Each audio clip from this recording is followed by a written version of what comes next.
தமிழக அரசு ஒவ்வொரு அரசு துறையிலும் தனியார் மயத்தை புகுத்தி வருகிறது. இதற்கு தீவிர ஆர்வம் காட்டி வருகிறது.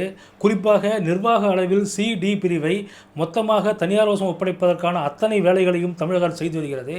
இதன் ஒரு கட்டமாக வெளிமாநில தொழிலாளர்களையும் அரசு துறையில் புகுத்துவதற்கான நடவடிக்கைகள் மேற்கொள்ளப்பட்டு வருவதாக தகவல்கள் வெளியாகியுள்ளன.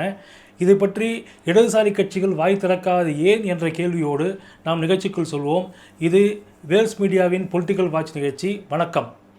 2022 அக்டோபர் மாதம் 18ஆம் தேதி அமைச்சர் பிடிஆர் தலைமையிலான மனிதவள மேலாண்மை துறை ஒரு அரசாணை வெளியிடுகிறது. அந்த அரசாணை எண் 115.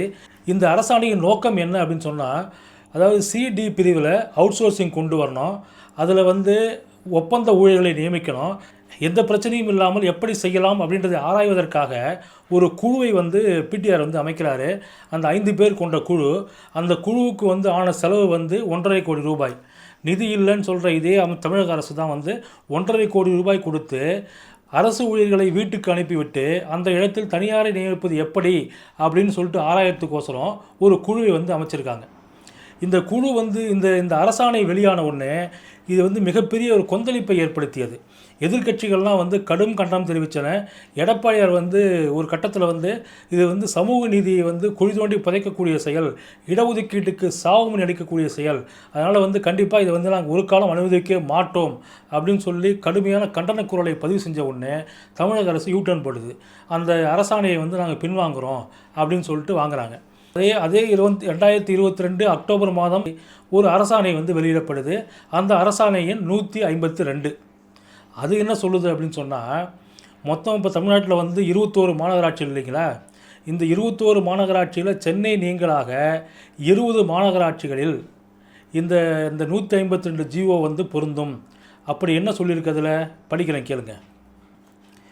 மேற்கண்டவாறு அனுமதிக்கப்படும் பணியிடங்களை தவிர ஏற்கனவே நிரந்தர பணியிடத்தில் பணிபுரிந்து வரும் தூய்மை பணியாளர்கள், நல்லா கேட்டுங்க, தூய்மை பணியாளர்கள், துப்புரவு பணி மேற்பார்வையாளர்கள், ஓட்டுநர்கள், செயல்திறன் மற்றும் செயல்திறனற்ற பணியாளர்கள், அதாவது ஸ்கில்டு அன்ஸ்கில்டு லேபர்ஸு, அலுவலக உதவியாளர்கள், இரவு காவலர்கள், தரவு உள்ளீட்டாளர்கள், அதாவது டேட்டா என்ட்ரி ஆப்ரேட்டர்ஸ், தட்டச்சர்கள் டைப்பிஸ்ட்டு, வரி வசூலர்கள் மற்றும் பதிவுறு எழுத்தர்கள் ரெக்கார்ட் கிளர்க்கு ஆகியோர் ஓய்வு பெறும் வரையிலோ அல்லது அப்பணியிடம் காலி பணியிடமாகும் வரையிலோ அவர்களுக்கு அம்மாநகராட்சி நிதியிலிருந்து ஊதியம் வழங்கப்பட வேண்டும்.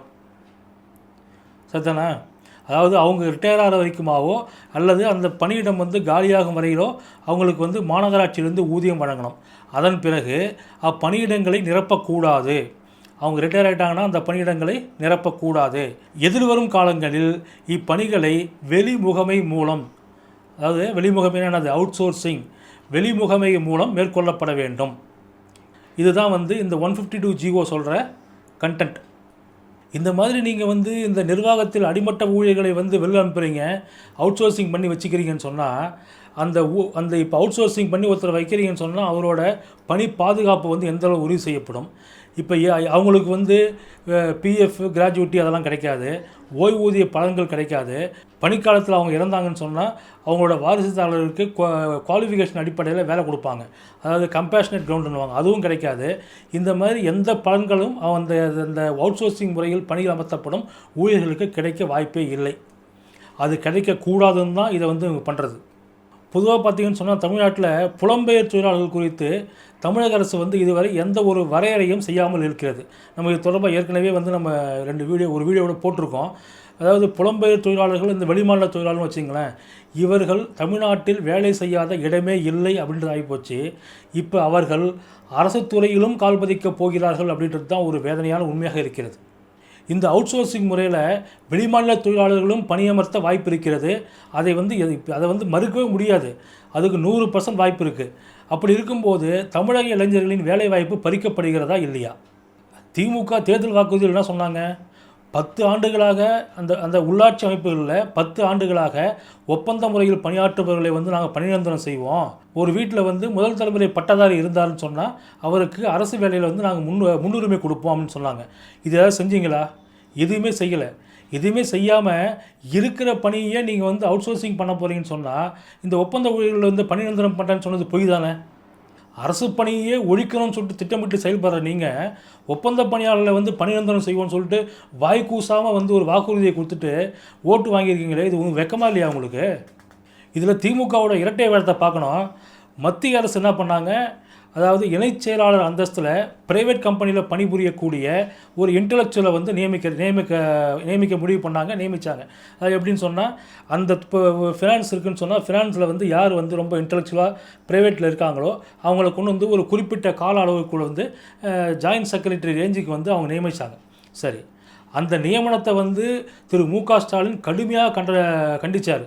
அதாவது இப்போ மத்திய அரசுக்கு வந்து திறமை இல்லைன்னு சொல்லிட்டு இதன் மூலமா வந்து ப்ரூவ் ஆகுது, இடஒதுக்கீடு வந்து நீங்கள் பறிக்கப்படுது, சமூக நீதி வந்து நீங்கள் குழுதொல்லி புதைக்கிறீங்க அப்படிலாம் சொல்லிட்டு தாறுமாறாக பேசினார். நீங்கள் பேசுனது வந்து அந்த அளவுக்கு பேசிட்டு இப்போ நீங்களே வந்து அந்த வேலையை செய்கிறீங்களே, அவங்களாவது வந்து ஜாயின்ட் செக்ரட்டரி லெவலில் செஞ்சாங்க. அதுவும் வந்து எப்படின்னா, அந்த ஜாயின்ட் செக்ரட்டரி எல்லாமே வந்து அவுட் சோர்சிங் பண்ணல, ஒரு சில இடங்கள் மட்டும்தான். ஆனால் நீங்கள் வந்து மொத்தமாக அந்த நிர்வாகத்தில் கீழ்மட்டத்தில் இருக்கிற பதவியை மொத்தமாக ஒழிச்சிட்டு நீங்கள் அவுட் சோர்சிங் பண்ண நினைக்கிறீங்களே, தனியாரை கொண்டு வந்து உட்கார வைக்க நினைக்கிறீங்களே, அரசு வேலைக்காக காத்திருக்கும் இளைஞர்களின் சாபம் உங்களை சும்மா விடுமா? தேர்தல் அறிக்கையில் நாங்கள் ஆட்சிக்கு வந்தால் 3 லட்சம் பணியிடங்களை நிரப்புவோம்னு சொன்னீங்க, 3 லட்சம் காலி பணியிடங்களை நிரப்புவோம்னு சொன்னீங்க. ஆனால் நீங்கள் நிரப்புனது எவ்வளோ இது வரைக்கும்? வெறும் 40,000 பணியிடத்தை நிரப்பிட்டு, ஆனால் வாக்குறுதி கொடுத்தது 3 லட்சம் பணியிடங்கள். அதே மாதிரி ஆண்டுக்கு 1 லட்சம் பேர் வீதம் 5 ஆண்டுகளுக்கு 5 லட்சம் பேர் வந்து நாங்கள் வேலைவாய்ப்பு கொடுப்போம்னு சொன்னீங்களே, கொடுத்தீங்களா? அதாவது கொடுத்தது பூரா பொய் வாக்குறுதி. 6.25 லட்சம் அரசு பணியிடங்கள் காலியாக இருக்குது.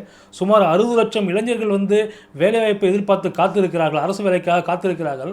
அப்படி இருக்கும்போது நீங்கள் வந்து எதையுமே பரிசீலனை பண்ணாமல் எல்லாம் அந்த நிர்வாகத்தில் கீழ்மட்டம் இருக்கிற இப்போ எல்லா பதவிகளும் ஒழிச்சிட்டு நீங்கள் வந்து அவுட் சோர்சிங் கொடுக்க போகிறீங்க, தனியார் மயமாக்க போகிறீங்கன்னு சொன்னால் தமிழக இளைஞர்களின் வேலைவாய்ப்பை பறித்து நீங்கள் வெளிமாநில தொழிலாளர்களிடம் ஒப்படைக்கப் போகிறீர்கள் அப்படின்னு தான் சந்தேகம் ஏற்படுது.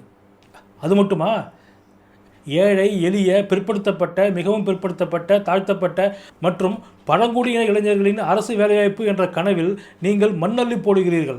அவர்களது சாபம் உங்களை சும்மா விடாது. பொதுவாக பார்த்தீங்கன்னு சொன்னால் மருத்துவம், சுகாதாரம், கல்வி இந்த 3 துறைகளும் முழுவதுமாக வந்து கவர்மெண்ட்டிட்ட தான் இருக்கணும். கொஞ்சம் கூட வந்து அதில் வந்து ப்ரைவேட்டைசேஷன் கூடாது. ஆனால் ஏற்கனவே வந்து இப்போ இதில் வந்து தனியார் வந்து உள்ளே இருக்காங்க, அதில் வந்து மாற்று கருத்து இல்லை. இப்போ என்ன பண்ணுறாங்க, இந்த தீய சக்தி திமுக அரசு இந்த 3 துறைகளிலும் எவ்வளவுக்கு எவ்வளவு தனியாரை புகுத்த முடியுமோ அந்த அளவுக்கு வந்து ப்ரைவேட்டைசேஷனை ஊக்குவிக்கிறாங்க. இது எல்லாத்துக்கும் முத்தாய்ப்பாக 22ஆம் தேதி இப்போ கடந்த 22ஆம் தேதி சென்னையில் வந்து ஒரு கருத்தரங்கு நடக்குது.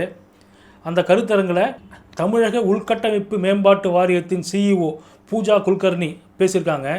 என்ன அப்படின்னு சொன்னால், சேலத்தில் வந்து குடிநீர் விநியோகிக்கும் பணியை தனியார் வசம் ஒப்படைக்க முடிவு செய்யப்பட்டு விட்டது.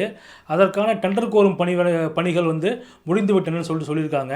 அது மட்டும் இல்லை, அதே போன்று சென்னையிலும் குடிநீர் வழங்கும் பணி தனியார் வசம் ஒப்படைக்கப்பட உள்ளது.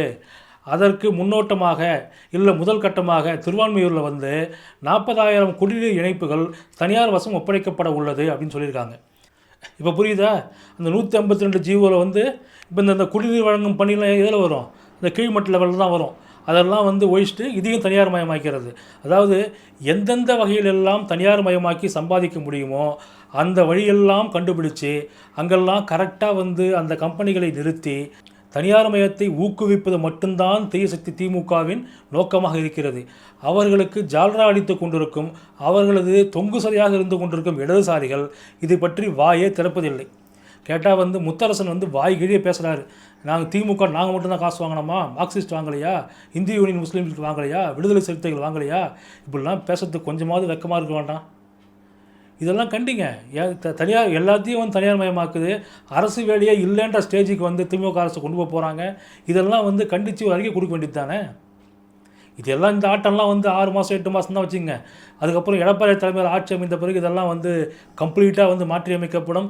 யாருக்கும் எந்தவித பாதகமும் இல்லாமல் நல்லாட்சி கொடுக்கக்கூடிய ஒரே தலைவராக இன்றைக்கி வந்து மக்கள் நம்புறது எடப்பாடியாரை மட்டும்தான்.